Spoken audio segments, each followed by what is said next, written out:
Welcome.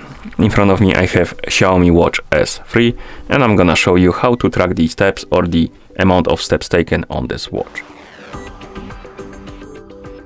First thing we need to do is to wake up the screen on our watch, and you can do it by pressing the upper button.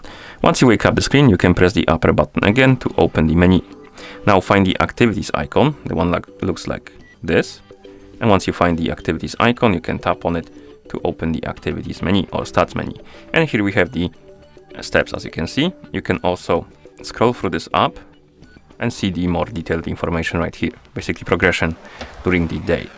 And if you want to see even more detailed information, you can do it if your watch is paired with a phone. If it is, you can check stats on the app, or rather in the app. So we can zoom out the camera right here,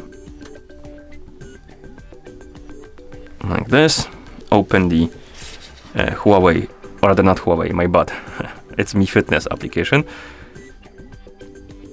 And here we have a health page, and on it we have stats, as you can see, steps, and we can tap on steps to open the more detailed information. We have daily, weekly, monthly stats. Okay, and that's how you check or track the steps on this watch. Thank you for watching. If you found this video helpful, please consider subscribing to our channel and leaving the like on the video.